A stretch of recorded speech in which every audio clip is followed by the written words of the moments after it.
El problema para encontrar el mejor método anestésico para el paciente que será sometido a cirugía de catarata debe ser resuelto buscando el siguiente ideal.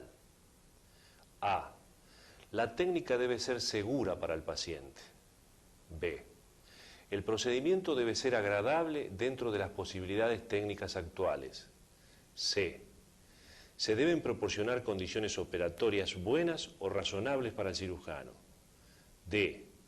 Se debe lograr una recuperación rápida y eficaz que en lo posible permita una deambulación precoz del paciente.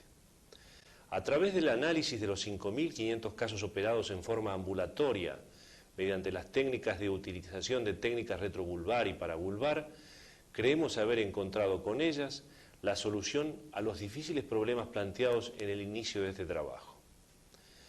Este comentario se fundamenta en la idea en que ya en 1954 Beecher y Tutt de Harvard publicaron una estadística que hablaba de una muerte sobre 1.500 intervenciones de cirugía ocular en pacientes sometidos a anestesia general.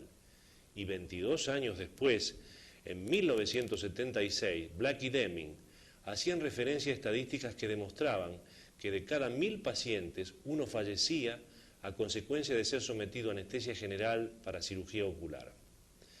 Es importante destacar que nuestro trabajo se basa en resultados obtenidos en pacientes operados de catarata en forma ambulatoria.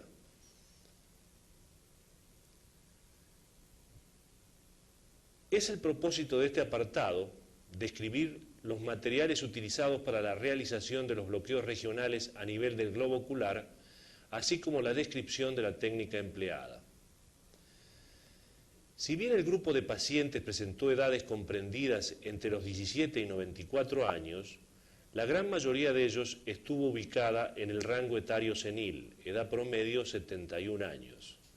Sin embargo, todos los pacientes fueron sometidos a una evaluación de riesgo quirúrgico similar a la utilizada para una anestesia general, que consistió en análisis de laboratorio, rutina completa de sangre, hepatograma, tiempo de coagulación y sangría, KPTT, orina completa, radiografía de tórax y electrocardiograma y evaluación de riesgo quirúrgico. Todos estos factores de evaluación estuvieron comprendidos en su realización no más allá de los 15 días previos a la cirugía. La clínica privada de ojos donde se realizaron estas intervenciones posee 3 salas de anestesia y 2 quirófanos. La sala de anestesia dispone de los siguientes elementos. 1. Camilla articulable. 2. Mesa de anestesia de características convencionales. 3. Monitor de trazado electrocardiográfico. 4. Instrumental oftalmológico que comprende compresor ocular de Gills, método Super Punky, o compresor manométrico de Honan y tonómetro de Schott. Los materiales anestésicos utilizados fueron A. Jeringas de 2 y 10 centímetros cúbicos. Agujas 27G por 13 milímetros y 23G por 32 milímetros. Soluciones anestésicas que consistieron en una mezcla de lidocaína al 2% sin epinefrina 5 mililitros, bupivacaína al 0,5% sin epinefrina 5 mililitros y 250 unidades internacionales de hialuronidasa. Elementos para venopuntura, cánula tipo catéter radiopaco 20G por 32 milímetros y una jeringa de 2 centímetros con una solución de destroza al 5% con 50 unidades internacionales de heparina por centímetro cúbico para evitar la coagulación y el bloqueo de la luz del catéter. Drogas anestésicas y no anestésicas habituales en una mesa de anestesia. El paciente concurre al centro quirúrgico aproximadamente 1 hora antes de ser operado con una premedicación que consiste en un comprimido de prometacina de 25 miligramos que es administrado antes de salir de su domicilio y en forma local a nivel del globo ocular, colirios dilatadores, fenilefrina al 10% y atropina al 1%. Una vez instalado el paciente en la sala de anestesia, se lo prepara para monitoreo. Se procede a realizar lavado aséptico de la piel de la zona quirúrgica con clorhexidina y se le instila en el globo ocular un anestésico local de contacto, clorhidrato de proparacaína al 0,5%, atropina al 1% y colirios antibióticos. Y se procede a realizar venopuntura. Luego se practica la anestesia de piel por punción transcutánea en el ángulo témporo inferior de la órbita, a través del párpado inferior, como se aprecia en el dibujo. Con jeringa de 2 centímetros, aguja 27G por 13 milímetros y lidocaína al 2% sin epinefrina. Esto permite realizar los procedimientos posteriores con un mínimo de molestias para el paciente, cumpliendo así con uno de los postulados enunciados en la introducción. Luego se procede a practicar en el mismo sitio de punción antes mencionado una inyección de la mezcla de anestésicos antes referida. Lidocaína al 2% sin epinefrina 5 centímetros, bupivacaína al 0,5% sin epinefrina 5 centímetros y hialuronidasa 250 unidades internacionales, con jeringas de 10 centímetros y aguja 23G por 32 milímetros, siendo el volumen inyectado de 4 a 8 centímetros cúbicos de acuerdo a la capacidad de la órbita.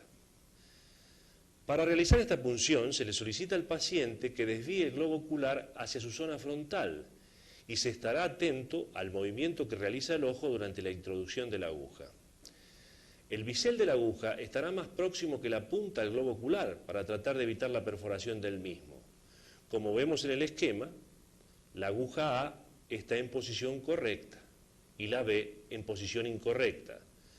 Si durante la lenta introducción de la aguja ésta tocase el globo, se ocasionaría una rotación del ojo en el mismo sentido y por lo tanto, en ese caso, se deberá retroceder inmediatamente para volver a intentarlo con la aguja algo más alejada de la pared ocular. De acuerdo a la zona donde se dirija la aguja, estaremos ante la presencia de los dos tipos de bloqueo regional que en este trabajo se describe. Anestesia retrovulvar, aquí la punta se dirige hacia el interior del cono muscular en dirección al polo del globo, según vemos en el dibujo. Anestesia paravulvar, la punta se dirige por fuera del cono muscular hacia la pared ósea de la órbita, como lo apreciamos también en el dibujo. En ambos casos, la profundidad deseable para inyectar la solución anestésica debe ser aquella que sobrepase el ecuador del globo ocular.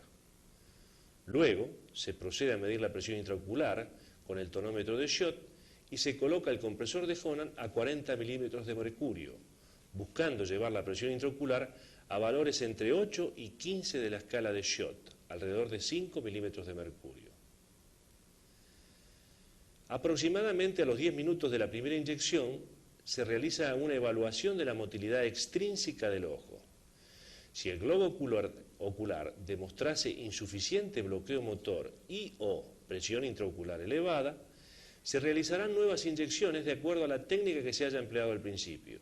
Si la elegida fue la técnica retrovulvar, se deberán seguir los pasos indicados en la inyección anterior. Si el procedimiento elegido ha sido la anestesia paravulvar, se practicará una inyección transcutánea a través del párpado superior en el reborde superior de la órbita, dirigiendo la aguja hacia el techo de la órbita hasta chocar con la pared ósea del techo. Y luego, cambiando el ángulo de la aguja, siempre chocando con el elemento óseo, se profundiza la punta hasta llegar nuevamente por detrás del ecuador del globo. En ese lugar se inyectará nuevamente 4 a 7 centímetros cúbicos de la solución, siguiendo las observaciones ya descritas. Es de remarcar que en esta inyección tampoco se penetra dentro del cono muscular. Como podemos apreciar, este esquema sirve para demostrar la zona de punción y en este otro, en un corte longitudinal de la órbita, la dirección y ubicación final de la aguja. Se procede a realizar luego la medición de la presión intraocular y se coloca nuevamente el compresor de Honan. A los 10 minutos se practica una nueva evaluación, buscando el siguiente ideal. A. Ojo parético o pléjico, sin acompañar los movimientos del otro no anestesiado, sobre todo en el sentido vertical. B. Analgesia que se comprueba cuando se realiza la maniobra de tonometría y la falta de dolor por compresión. C. Presión intraocular entre 8 y 15 de la escala de Schott, alrededor de 5 milímetros de mercurio. Si estas tres variables no fuesen aceptables, se deberán realizar sucesivamente nuevas inyecciones cada 10 minutos, hasta alcanzar este ideal. Esto se logra en la gran mayoría de los pacientes con 2 o 3 inyecciones.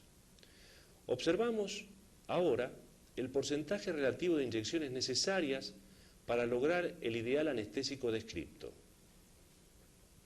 Como vemos, el 48% de los pacientes se logra el ideal con 2 inyecciones.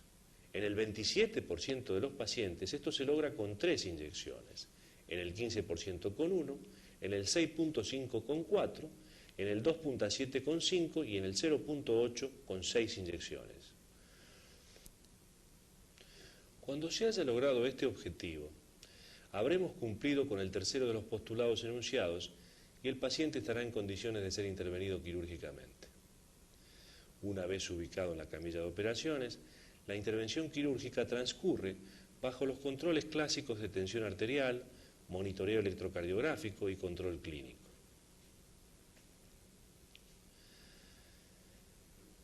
Creemos necesario realizar un análisis de enumeración de las posibles complicaciones que pueden suceder en la utilización de estos procedimientos. Para su mejor comprensión, se dividirán en complicaciones locales, a nivel del lugar de inyección, complicaciones sistémicas.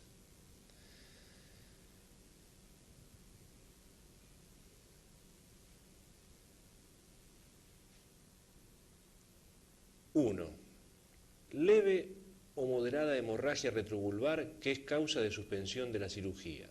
2. Irritación meningia. 3. Inyección intradural con depresión del sistema nervioso central. 4. Hemorragia retrovulvar grave con la consiguiente neuritis óptica isquémica y atrofia del nervio óptico. 5. Introducción del bisel de la aguja dentro de la vaina del nervio óptico y reabsorción intradural de la solución anestésica. 6. Perforación del globo ocular con daño intraocular significativo, hemorragia coroidea, desprendimiento de retina.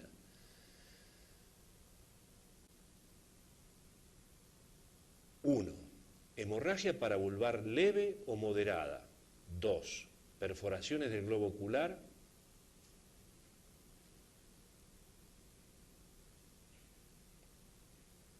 Vagotonismo, que puede suceder A, por factores psicosomáticos, B, por compresión del globo ocular y estimulación vagal debido a la acción física del volumen de la solución sobre el ojo, ya que éste se encuentra dentro de una caja inextensible, que es la órbita, y el manipuleo quirúrgico. Reacciones alérgicas y otras reacciones dependientes de los efectos adversos de los anestésicos locales, náuseas, vómitos, acúfenos, temblores, convulsiones, etc. Se realizará ahora un análisis de las complicaciones por nosotros observadas. 1. Hemorragia retrovulvar leve o moderada luego de anestesia retrovulvar. 4 pacientes, el 0,16%. 3 hemorragias fueron moderadas, pero lo suficientemente importantes como para obligar a suspender la operación. Estos pacientes pudieron ser operados bajo anestesia retrovulvar 3 semanas después sin ningún tipo de inconvenientes. La 4ª hemorragia fue leve y permitió la realización del acto quirúrgico, pero este paciente evolucionó luego a la atrofia del nervio óptico. 2. Hemorragia retrovulvar grave luego de anestesia retrovulvar. Un paciente, el 0,04%. En este caso, la complicación provocó, además de la suspensión de la cirugía, una atrofia del nervio óptico.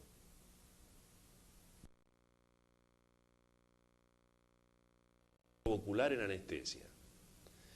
En anestesia retrovulvar. Fueron 5 pacientes, el 0,2%. La misma sucedió de manera similar en todos los casos y se debió a que el paciente cerró y apretó bruscamente el ojo durante la introducción de la aguja retrovulvar. Al realizarse la tonometría de control al minuto, la presión intraocular resultó ser 0. La oftalmoscopía indirecta confirmó la perforación ocular al evidenciar la hemorragia de coroides, retina y vitrio.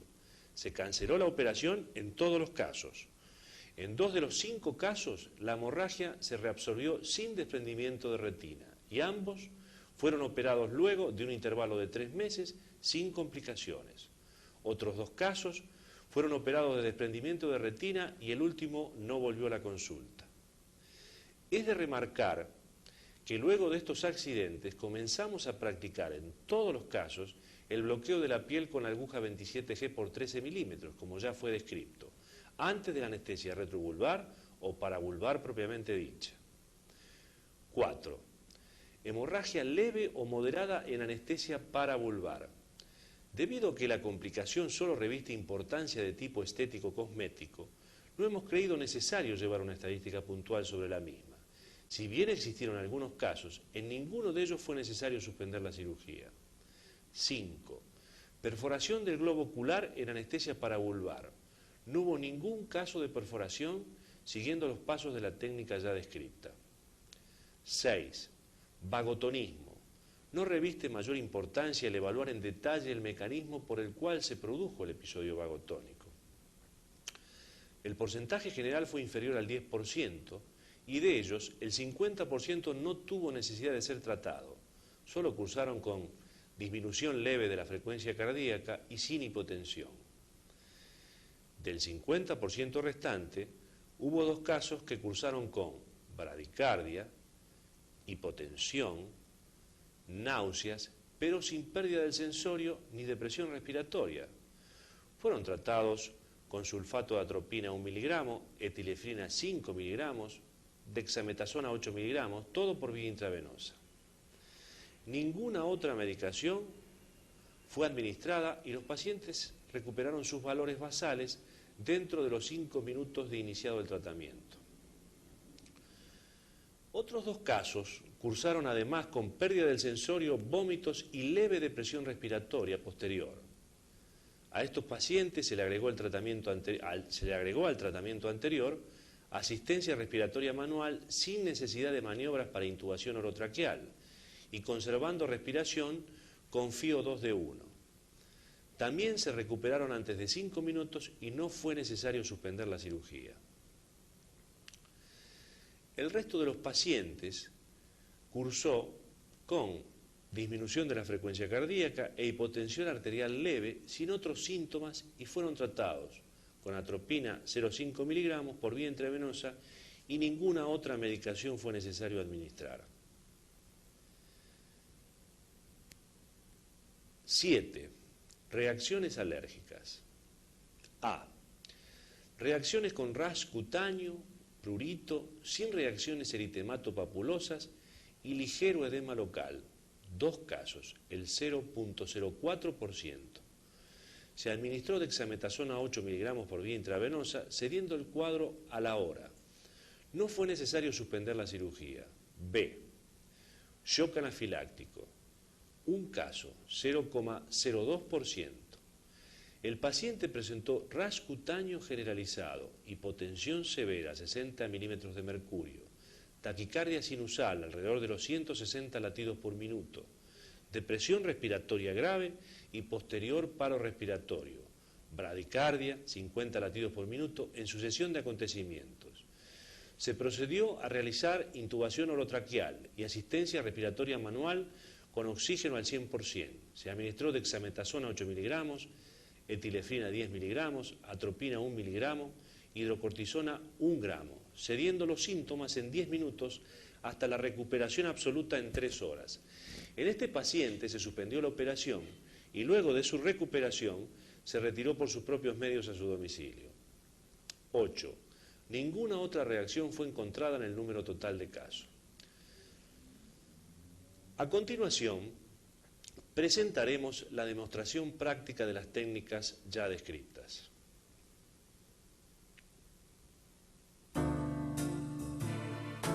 Acá vemos la sala de anestesia con la camilla articulable ya descrita, igual que la de los consultorios odontológicos. Los elementos de anestesia, que son convencionales, rotámetros de oxígeno, protóxido. El monitor, ahora vamos a ver el monitor electrocardiográfico.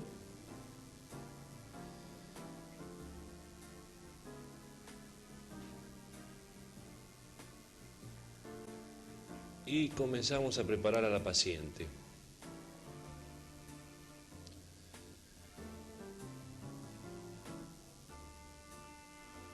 Se colocan los electrodos para monitoreo, el tensiómetro y procedemos a la venopuntura, que es lo primero que hacemos.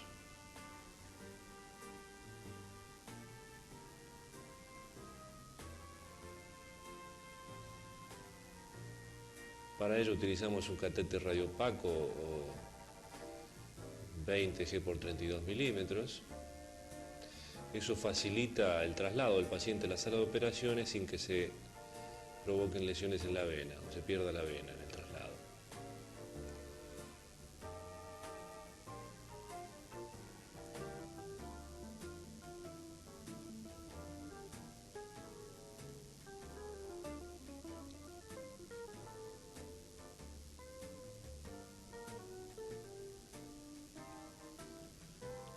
Conectamos la jeringa de 2 centímetros con la solución de heparina.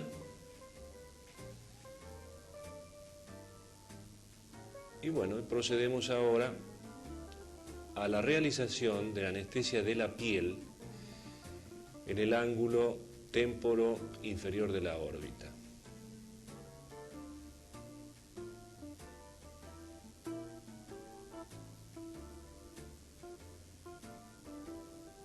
Para ello hacemos mirar al enfermo hacia el techo, hacia la parte posterior, y lo realizamos. Como vemos, utilizamos una aguja 27G por 13 milímetros, como ya dijimos, que realmente no la siente el paciente, no le provoca molestia realmente.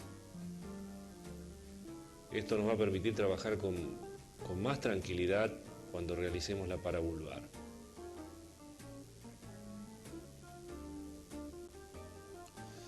Bueno, acá preparamos la zona para ya realizar la primera inyección, para vulvar, en la misma zona de punción de la inyección anterior. Este es un punto de referencia que tenemos para que el paciente sepa dónde mirar en el momento de la inyección. Y procedemos a la inyección. Para ello dirigimos la aguja siempre en dirección al piso de la órbita, sin introducirnos dentro del cono muscular.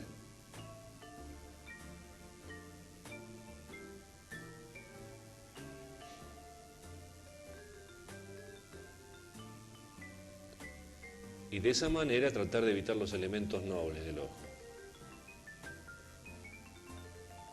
Inyectamos de 4 a 8 centímetros de acuerdo a la capacidad de la órbita y procedemos a la colocación del compresor de Honan.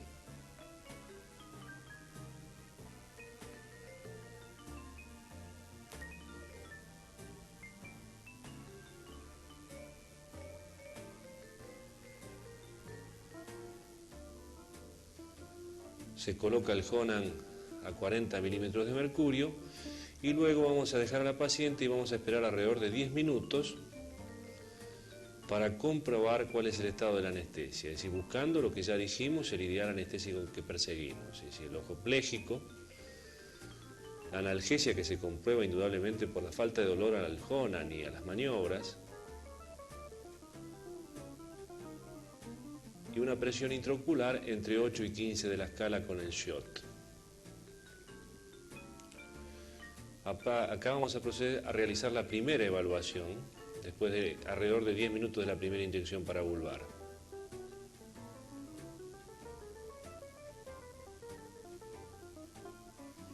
Le hacemos abrir y cerrar los ojos al paciente y ya comprobamos que el párpado superior no tiene motilidad.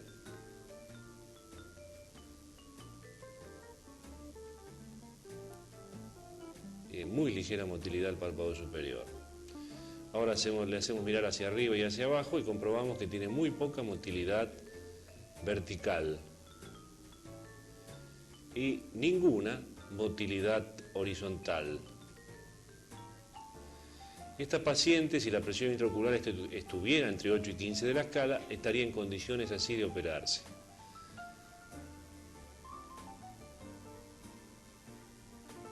pero para llegar a un óptimo vamos a realizar una segunda inyección en la arcada superior.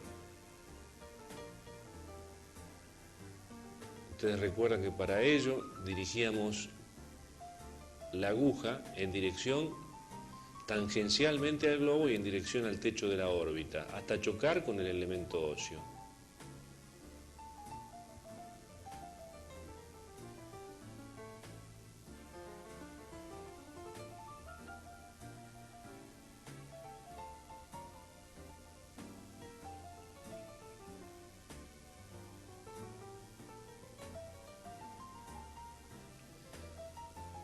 Limpiamos la zona y procedemos a la inyección.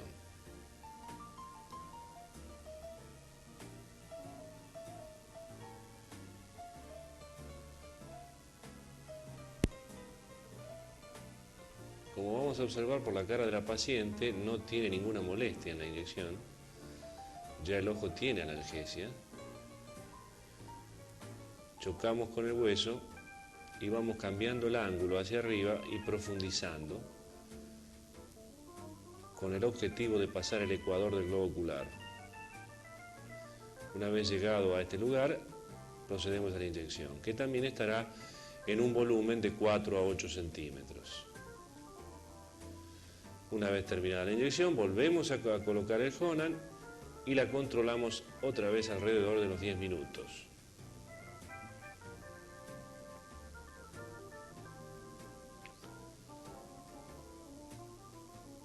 El Honan otra vez lo dejamos en 40 milímetros de mercurio y en 10 minutos la vamos a volver a controlar.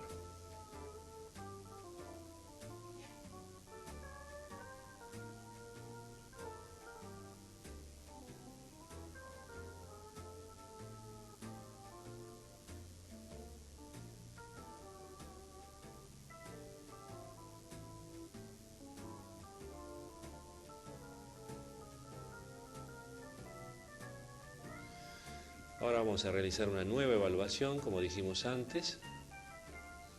Observamos ya que no hay absoluta motilidad en el párpado superior. No hay motilidad vertical en absoluto,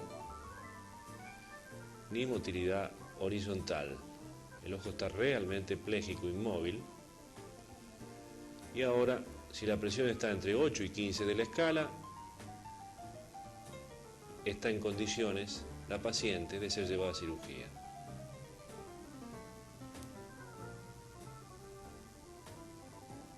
Como vemos en este caso, la presión ocular está alrededor de 11 milímetros de mercurio, es un caso ideal realmente, un ojo pléjico, presión en 11 de la escala y por supuesto con analgesia.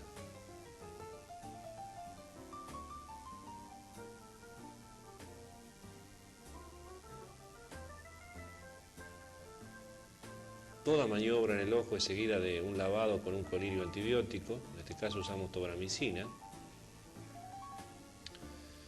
Bueno, la enferma está ya para ser operada y para ello se levanta por sus propios medios de la camilla y se traslada de la misma manera hasta la sala de operaciones con el Honan y la venopuntura colocada.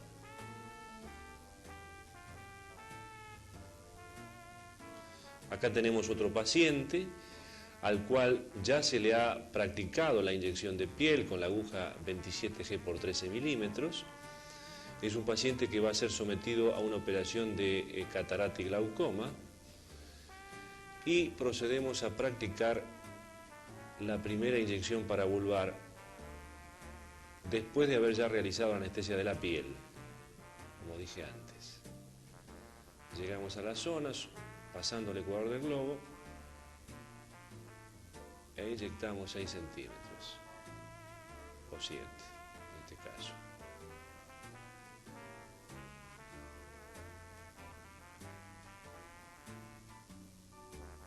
Después de la inyección, colocaremos el Honan y lo controlaremos alrededor de los 10 minutos, a ver cuál fue el resultado de la inyección anterior.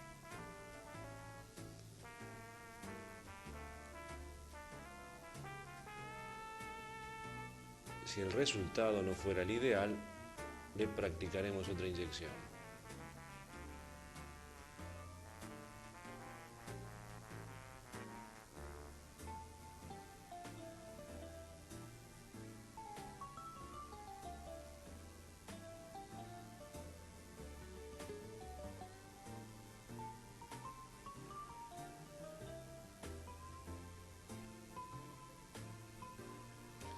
Acá lo estamos evaluando. Vemos que tiene movilidad vertical el paciente. Tiene algo de párpado también. Y tiene muy poca movilidad horizontal. Pero lo que nos interesa es justamente que no tenga movilidad vertical, que es la que molesta al cirujano.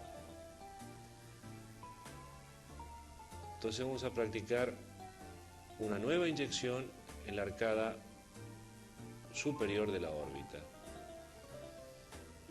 Para ello nos dirigimos tangencialmente hacia el techo de la órbita hasta chocar con el techo. Acá estamos chocando, se cambia el ángulo hacia arriba y se va profundizando la aguja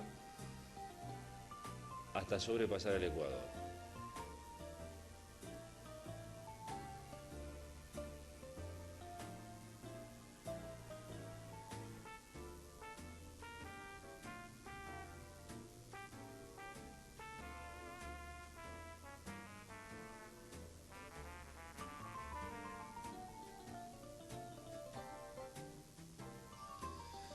Vuelta a colocar el Honan y un nuevo control a los 10 minutos.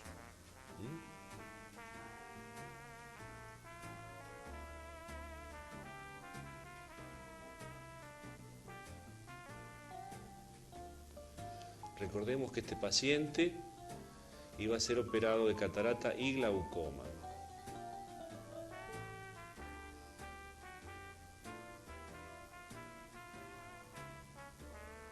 Así que seguramente nos vamos a encontrar con una presión elevada. La motilidad está perfecta, ya no tiene párpado, no hay motilidad vertical. Y por supuesto no va a tener motilidad horizontal porque ya no la tenía con la inyección anterior. Acá se puede observar perfectamente la falta de motilidad.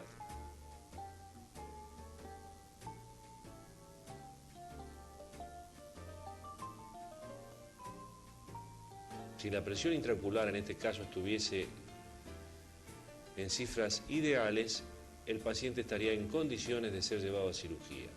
Es probable que, ahora vamos a ver, este paciente tenga la presión elevada por su glaucoma. Está en 0, la presión está alta.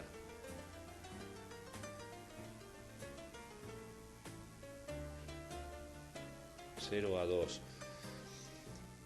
Acá compruebo que el paciente tiene un globo ocular de los que se deja desplazar hacia atrás y es muy difícil comprimirlo con el Honan. Cuando tenemos un globo ocular de esos que se van para atrás, el Honan prácticamente no puede ejercer su efecto compresivo.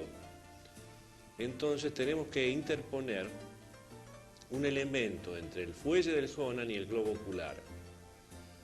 Para eso nosotros utilizamos papel del tipo de los Carilina, porque la gasa, como es esponjosa, tampoco va a permitir la compresión con el Honan. El papel es más rígido, no es esponjoso y entonces permite una perfecta adaptación del fuelle del Honan con el globo ocular. Este pequeño artificio nos ha dado excelentes resultados cuando el paciente presenta un globo ocular de los que se desplaza y no se deja comprimir.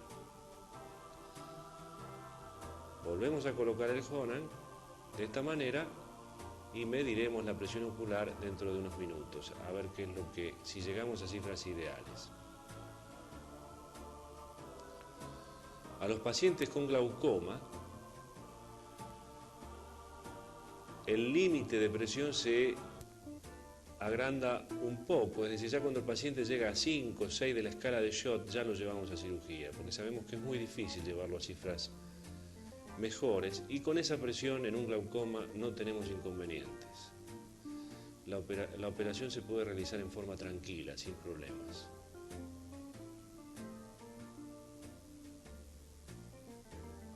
Como vemos acá, este paciente mejoró, ya está en 5 de la escala, y ya prácticamente este paciente con glaucoma podría operarse en estas condiciones. Aunque lo vamos a dejar unos 10 minutos más con el compresor y seguro vamos a lograr de llevar la presión a 7 de la escala. 7, 8 y vamos a estar sí en el ideal.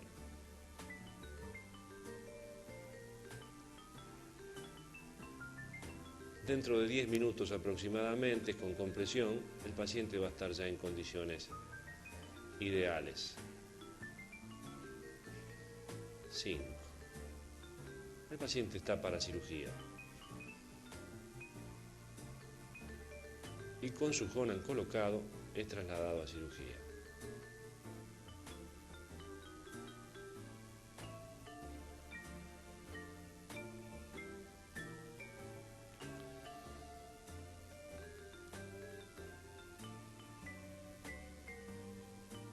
Bueno, acá tenemos un tercer paciente.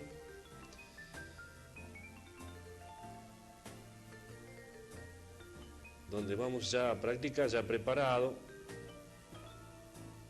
Según técnica, le vamos a proceder a realizar la anestesia de piel.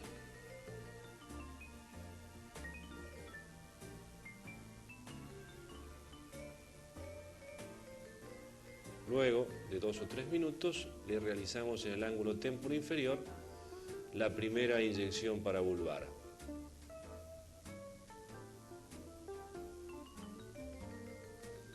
Acá se ve bien cómo se va introduciendo la aguja, lentamente, acompañando el piso de la órbita, y luego inyectamos el volumen de la solución según la capacidad de ella.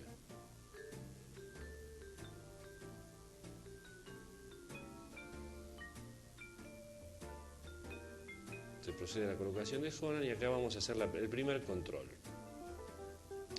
Paciente que tiene algo de párpado, como vemos.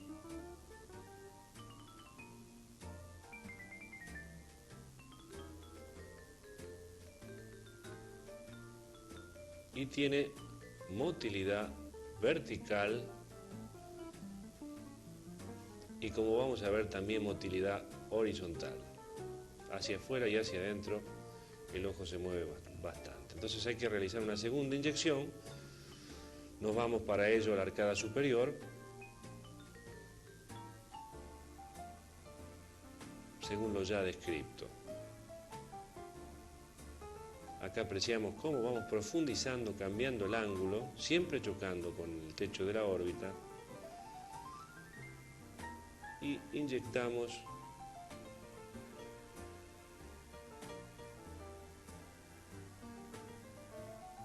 los 4 a 7 centímetros, 8 centímetros que hacemos habitualmente. Hacemos una nueva evaluación a los 10 minutos de esta segunda inyección y ya vemos que el paciente no tiene párpado, no tiene motilidad en el párpado izquierdo.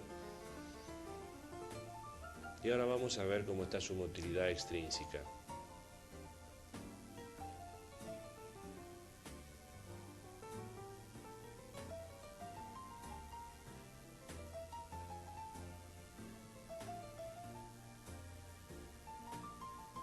Ya no tiene motilidad vertical, el ojo está fijo en el sentido vertical.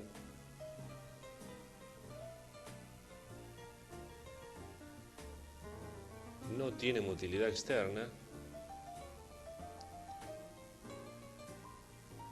y tiene una ligera motilidad hacia adentro. En estas condiciones, si la presión intraocular estuviera en cifras ideales, el paciente estaría en condiciones de ser trasladado al quirófano y de ser operado, sin mayores inconvenientes. Acá estamos en 10 de la escala, está ideal, pero debido a que tiene un poquito de motilidad intrínseca, motilidad interna, perdón, vamos a realizar una tercera inyección para lograr el ideal. También la hacemos en la arcada superior, vemos que ahí estamos chocando con el techo, se cambia el ángulo y se va profundizando de a milímetro y medio por cada maniobra. Ya estamos en una profundidad ideal, recordemos que la aguja tiene 32 milímetros y procedemos a la tercera inyección. Bueno, esperamos otra vez 10 minutos con el Honan colocado y realizamos una nueva evaluación.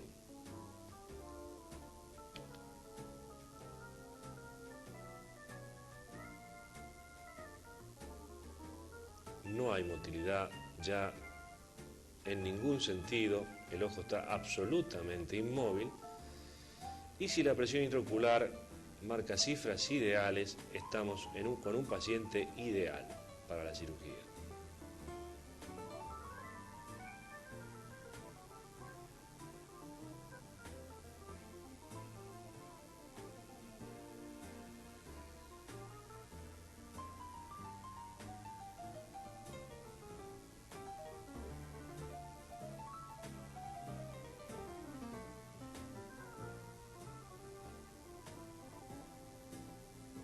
Están 10-11 de la escala, así que el paciente ya está en condiciones de ser llevado a quirófano.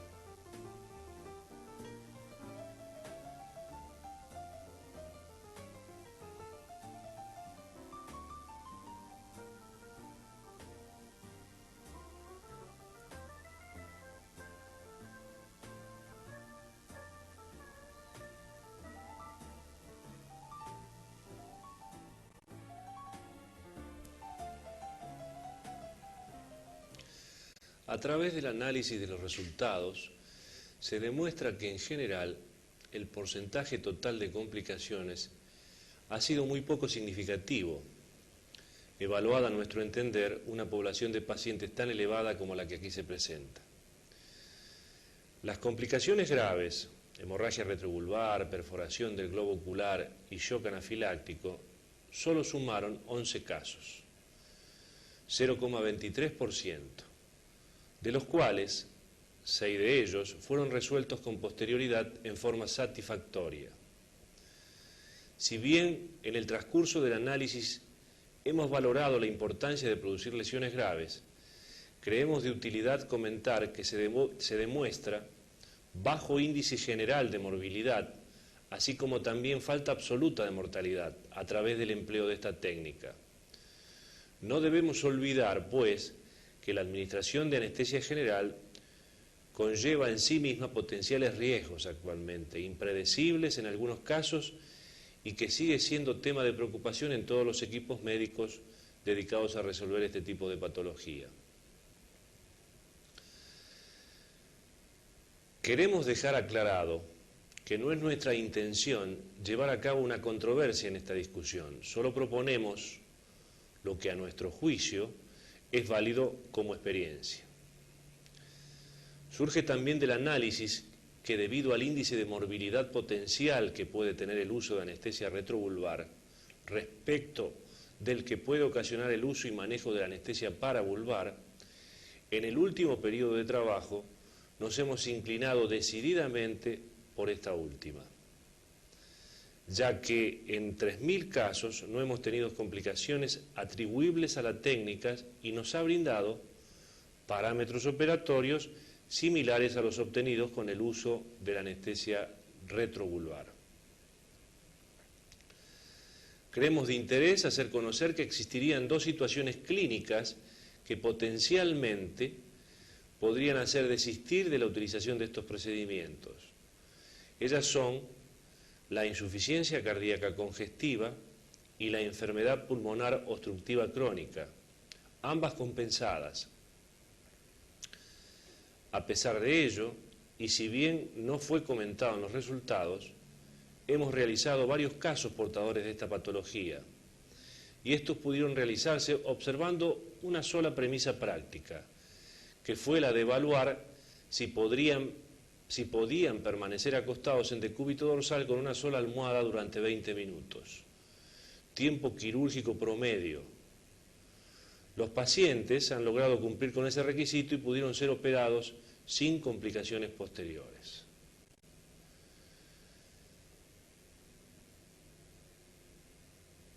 Siendo la cirugía de catarata una de las operaciones más frecuentes en oftalmología, esta técnica ha sido desarrollada para satisfacer los enunciados que hemos propuesto al principio de nuestro trabajo.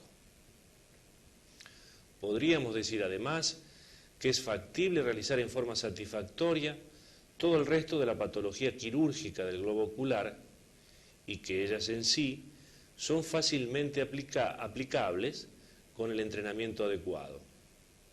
De ellas, la anestesia regional paravulvar nos ofrece un elevado margen de seguridad con bajísimo porcentaje de complicaciones sistémicas, leves y ausencia de complicaciones locales. Por otra parte, es de interés comentar que la técnica es de factible aplicación en cualquier centro quirúrgico que conste con los materiales aquí descritos, ya que ellos pueden ser adquiridos en nuestro mercado. Y que en sí mismo todo el procedimiento anestésico quirúrgico reduce costos en general, brindando con ello el beneficio lógico a la economía de la población.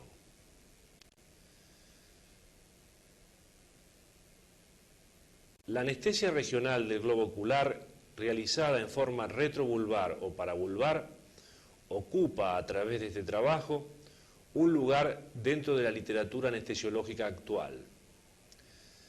Intentamos, pues, llevar algo más de claridad sobre las técnicas utilizadas y presentar la experiencia recogida a través de los 5.500 casos que se publican. Se describen métodos anestésicos seguros que presentan condiciones quirúrgicas buenas para el cirujano y que permiten una recuperación rápida y eficaz del paciente, así como una inmediata deambulación del mismo. El porcentaje general de complicaciones fue bajo y no existieron complicaciones posoperatorias atribuibles a la anestesia regional del globo ocular. Se comprueba a través de la presentación de los resultados que la anestesia paravulvar es más segura que la retrovulvar, ya que la misma evita las dos complicaciones más importantes que presenta la inyección de la solución anestésica por dentro del cono muscular del globo, que son A, hemorragia retrovulvar e injuria del nervio óptico, y B, perforación del globo ocular con hemorragia coroidea y desprendimiento de retina.